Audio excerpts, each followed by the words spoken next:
Joining us now is Lightstone, former senior advisor to Ambassador David Friedman and special envoy for economic normalization in the Trump administration, seemingly coming to us from the beach in Tel Aviv. Lightstone, welcome.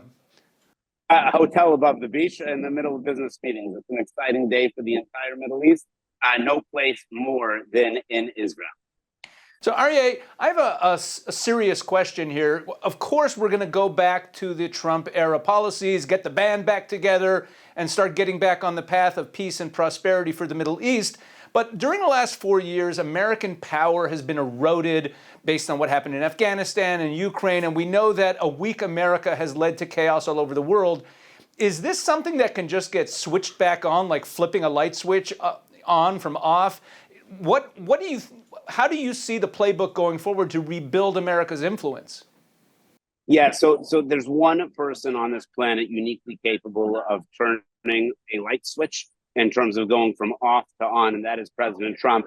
But with that is the power of the United States of America. We never stopped being a $1 trillion military. We never stopped being the veto at the United Nations. We never stopped being the #1 economy in the world. What we stopped being was a leader.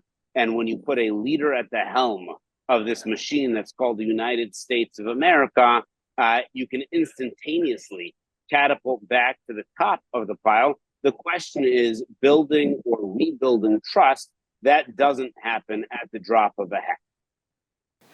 So, getting more granular, getting into the players that you were dealing with, we see that the Saudis and the Emiratis have gotten involved with the BRICS nations, who are really on the road to undermining American power in terms of the currency, but at the same time, they still are on our side geopolitically in a certain sense in terms of normalization of relations with Israel. There's going to be a bit of a knot to unravel here. How do you see the dynamics between the various Arab nations as you get ready to, as I said, get the band back together and get back to business? You know, every election, they say this is the election of your lifetime. This past election was the election of our lifetime because a lot of the issues that need to be redone or undone or rewound would not have survived another 4 years of terrible leadership, and I would say even reverse leadership. The countries in the Middle East, especially those part of the Abraham Accords and those that will become part of an expanded Abraham Accords, are forward-looking. They are modern, and they're at their core would like to be U.S. facing. Now, here's the part that the Obama administration, the Biden-Harris administration did not understand, or if they did, that has me even more concerned. When the U.S. retreats, it's not replaced by Costa Rica and Switzerland.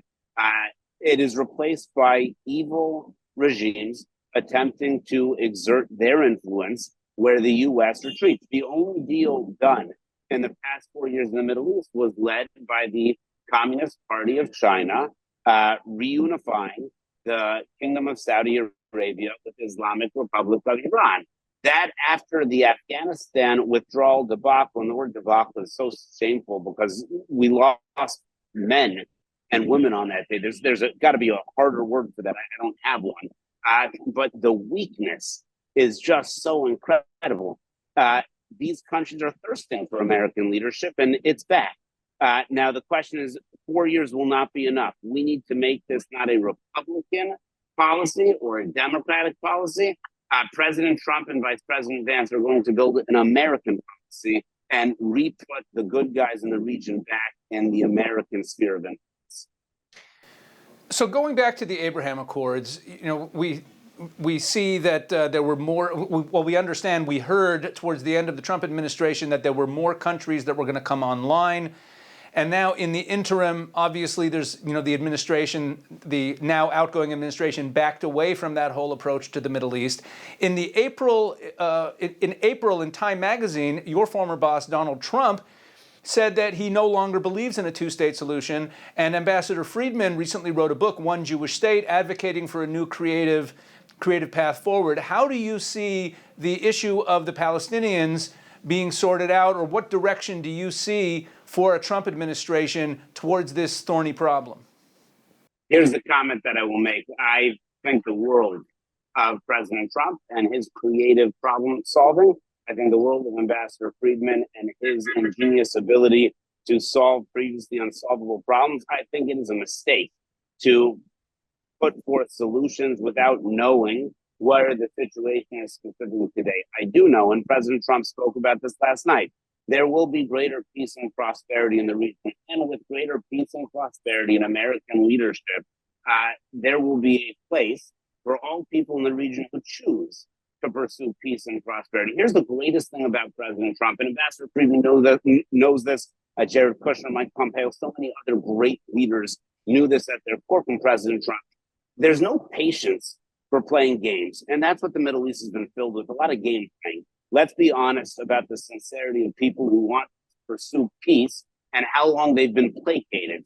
There will be an opportunity for those people who wish to pursue peace, and what that looks like, let's leave that for tomorrow.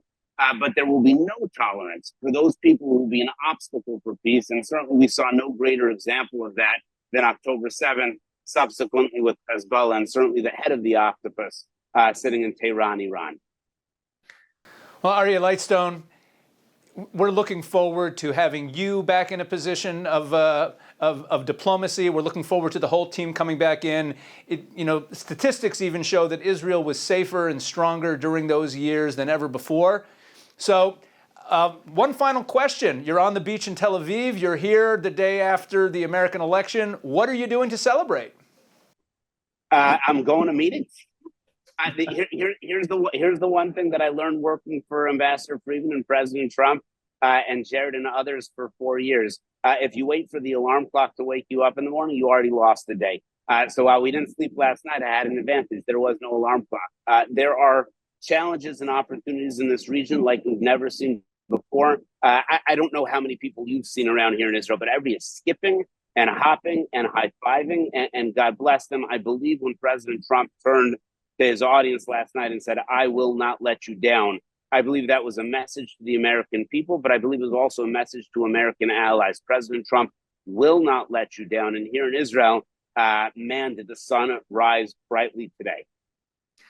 Aryeh Lightstone, former senior advisor to Ambassador Friedman and special envoy to the Middle East, thank you so much for joining us on this Israel 365 and ARUTZ Sheva election special. Thank you.